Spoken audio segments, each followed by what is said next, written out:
कहते हैं कि बैनुल-अक़वामी ताल्लुकात में कोई आपका दुश्मन होता है ना दोस्त होता है, बल्कि हर मुल्क अपने मुफादात को देखते हुए अपनी खारिजा पॉलिसी को तब्दील करता है। पाकिस्तान भी अब अमरीका से अपने ताल्लुकात के हवाले से खारिजा पॉलिसी तब्दील कर चुका है। अमरीका कभी भी पाकिस्तान की समझ में नहीं आया। पाकिस्तान हमेशा इस कश्मकश में रहा कि अमरीका हमारा दोस्त है या दुश्मन है।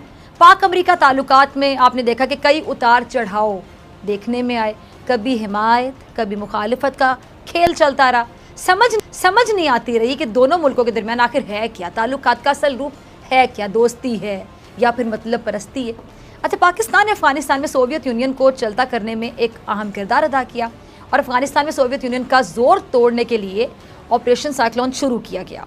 1970 की दहाई के आखिर में जब सोवियत यूनियन की फ़ौजें अफगानिस्तान पर काबिज हुई तो उनको अफगानिस्तान से निकालने के लिए मुजाहिदीन ने जब छापा मार जंग शुरू की, मुजाहिदीन को तरबियत देने के इस ऑपरेशन का नाम ऑपरेशन साइक्लोन रखा गया। अच्छा, इस ऑपरेशन में सबसे ज़्यादा तवील और आपको बता दूं सबसे ज़्यादा खर्च वाला ये खुफिया CIA ये ऑपरेशन था और इस ऑपरेशन के पीछे भी अमेरिका की कह लें कि खुशी थी, लेकिन बदले में पाकिस्तान को क्या मिला, ये है सवाल। और ये सिर्फ सवाल नहीं बल्कि $1 मिलियन का सवाल है। जब 9/11 के बाद पाकिस्तान दहशतगर्दी के ख़िलाफ़ जंग में अमेरिका का इत्तेहादी बना, फ्रंट लाइन इत्तेहादी जिसने मईशत का नुकसान किया, हज़ारों लाशें उठाईं, लेकिन अमेरिका फिर भी पाकिस्तान से खुश नहीं हुआ। अब मुझे तो समझ नहीं आती कि ऐसे होते हैं दोस्त, हमेशा डू मोर कहा जाता रहा। इन्होंने क्या किया पाकिस्तान के लिए, पाकिस्तान को क्या मिला, और पाकिस्तान करता भी चला गया डू मोर, लेकिन मिला क्या, कुछ भी। अब आप देखें, जब अमेरिका पर मुश्किल वक्त आया, पाकिस्तान ने इत्तेहादी होने का प्रैक्टिकली सबूत दिया, ज़बानी जमा खर्च नहीं, सबूत दिया प्रैक्टिकली, हर जगह साथ निभाया अमली तौर पर। लेकिन जब हमें कहीं ज़रूरत पड़ी तो साहब बहादुर गायब नज़र आए। अच्छा नाज़रीन, अफ़गानिस्तान में जब रूसी फ़ौज को शिकस्त का सामना करना पड़ा और उसने अपनी फ़ौजें निकाली तो अफ़गानिस्तान में अमेरिका की जो दिलचस्पी है वो भी ख़त्म हो गई। अमेरिका ने पाकिस्तान में अफ़गान महाजरीन के लिए इमदाद में भी कमी कर दी। ताल्लुकात में भी कह लें कि वो पहले जैसे कह लें कि गर्मजोशी नहीं रही। लेकिन एक बार फिर अमेरिका को पाकिस्तान की ज़रूरत पड़ी तो सारी मोहब्बतें जाग उठीं। अमेरिका में 9/11 का सानिया क्या हुआ, अमेरिका ने अफ़गानिस्तान को सबक सिखाने का फ़ैसला कर लिया। अमेरिकी हुकूमत ने 9/11 हमलों का ज़िम्मेदार अफ़गानिस्तान में मौजूद अल-कायदा क़यादत को करार दिया, लेकिन अफ़गान तालिबान ने उसामा बिन लादेन को अमेरिका के हवाले करने से इनकार कर दिया। अब इस पस मंज़र में 11 सितंबर के हमले के एक माह बाद अमेरिका ने तालिबान और अल-कायदा दोनों को शिकस्त देने के लिए अफ़गानिस्तान पर फ़ज़ाई बमबारी का आगाज़ किया। फिर इसके बाद अमेरिका, उसके बैनुल-अक़वामी और अफ़गान इत्तेहादियों ने तालिबान हुकूमत के ख़िलाफ़ एक बड़ी जंग शुरू कर दी। पाकिस्तान को भी कह लें कि मजबूरी में अमेरिका की इस जंग में कूदना पड़ा। लेकिन अब अमेरिका को तवील जंग लड़ने के बाद ये मालूम हो गया, कहते हैं ना, लग पता गया कि मज़ीद जंग अब उसके बस की बात नहीं है। अब अमेरिका तो खत्ते से निकल रहा है, लेकिन भारत को अपना चौकीदार बनाना चाहता है। चौकीदार मोदी को वैसे भी आपको पता है कि चौकीदार बनने का बड़ा शौक़ है। और मैं ज़रा नाज़रीन की याद दहानी के लिए ज़रा बताती चलूँ कि वज़ीर-ए-आज़म नरेंद्र मोदी ने अपने ट्विटर पैगाम में मैं भी चौकीदार नामी हैशटैग इस्तेमाल किया और अपने अकाउंट पर अपना नाम तब्दील करके चौकीदार नरेंद्र मोदी रख लिया। नरेंद्र मोदी की जानिब से अपने लिए चौकीदार का लफ्ज़ नया नहीं है। इससे पहले उन्होंने 2014 के इंतखाबात में चौकीदार का लफ्ज़ इस्तेमाल किया था और मुहिम के दौरान कहा था कि वो इक़्तिदार में आने के बाद आवाम के पैसे के चौकीदार बनकर हिफाजत करेंगे। आवाम की जान और दौलत की हिफाजत नरेंद्र मोदी क्या करता, उसने अपनी आवाम को, अपनी जनता को कोरोना के आगे बेयारो मददगार छोड़ दिया, अपनी जेबें खूब गर्म की और मोदी का भारत तबाही के दहाने पर पहुंच गया। लेकिन उसको ये बताता है ये शाइनिंग इंडिया, जो भारत इसका जल रहा है वो उसको शाइन नज़र आ रही है। और ये मोदी अफगानिस्तान में दहशतगर्दी के अड्डे बनाने के लिए सरमायाकारी भी करने लगा। अच्छा, भारत को अफगानिस्तान में अपना मुफाद नज़र आया। भारत को ये लगा कि वो अफगानिस्तान में बैठकर पाकिस्तान को नुकसान पहुंचा सकेगा। और दूसरा अमेरिका, जो अमेरिका बहादुर भी अमेरिका भारत की पुष्पनाही भी करता रहा। लेकिन कहते हैं ना कि वो सारी जो तदबीरें हैं वो उल्टी हो गई सारी तदबीरें।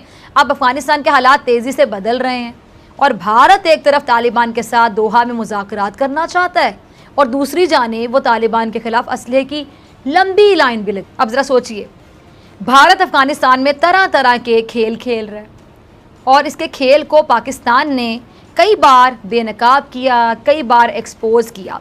अब जबकि अफगानिस्तान अमरीकी फ़ौजियों से खाली होने जा रहा है और अब ये नक्शा 10 जुलाई 2021 की सूरत हाल बता रहा है। नक्शे के मुताबिक तालिबान ने अब अफगानिस्तान के 215 शहरों पर अपना कब्जा जमा लिया। अफगान हुकूमत के कंट्रोल में सिर्फ 73 शहर बाकी रह गए, जबकि 119 शहर ऐसे हैं जो डिस्प्यूटेड हैं, जिन पर किसी का वाज़ेह कंट्रोल नहीं है। अब आप अंदाज़ा लगाएं कि पहले तालिबान का कंट्रोल 77 शहरों तक था, जो अब बढ़कर 215 शहरों तक फैल गया। और भारत की दाल भी अफगानिस्तान में नहीं गल रही। भारत ने अफगानिस्तान में भारी सरमायाकारी कर रखी है। सिर्फ नवंबर 2020 में इंडिया ने अफगानिस्तान में 150 नए मंसूबों का ऐलान किया था। और इससे पहले 2015 में इंडिया के वज़ीर-ए-आज़म नरेंद्र मोदी ने अफगानिस्तान की पार्लियामेंट की नई इमारत का इफ्तिताह किया था। अच्छा, ये इमारत भी इंडिया की मदद से तामीर की गई थी।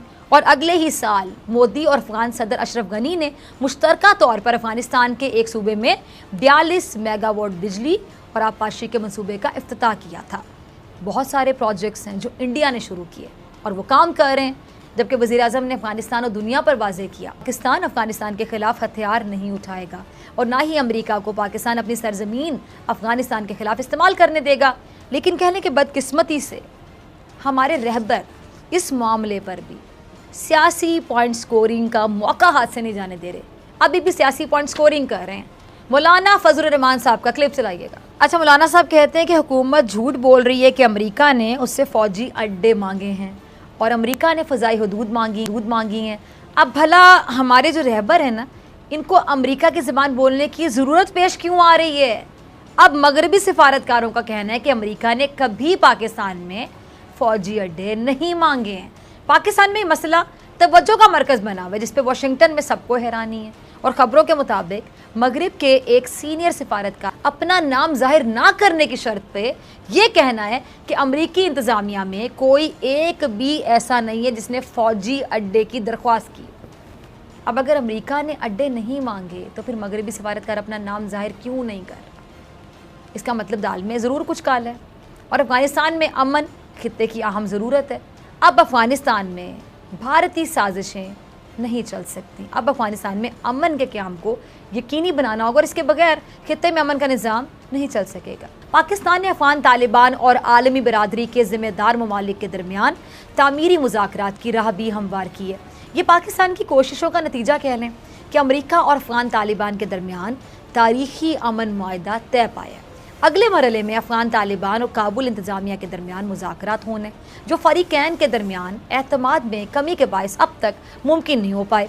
इस हवाले से तर्जुमान अफ़गान तालिबान सोहेल शाहीन का कहना है कि TTP अफ़गान तालिबान का हिस्सा नहीं है, अफ़गान सरजमीन किसी के खिलाफ इस्तेमाल नहीं होने देंगे।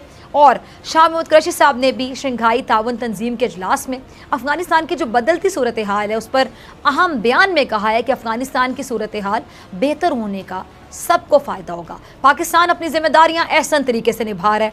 हम चाहते हैं कि अहम ममालिक से मुशावरत के बाद मुत्तफ़िका हिकमत अमली यानी स्ट्रैटेजी अपनाई जाए। अगर खुदा न खास्ता अफ़गानिस्तान की सूरत हाल बिगड़ती है तो सब मुतासिर होंगे। अच्छा नाज़रीन, अफ़गानिस्तान में बदलती सूरत हाल पर जो भारत अफ़गानिस्तान में अपनी सरगर्मियाँ तेज़ कर रहा है, अमेरिका भी एक तरफ इनखला की बातें कर रहा है और दूसरी जानिब अगर देखा जाए तो हथियार फराम कर रहा है।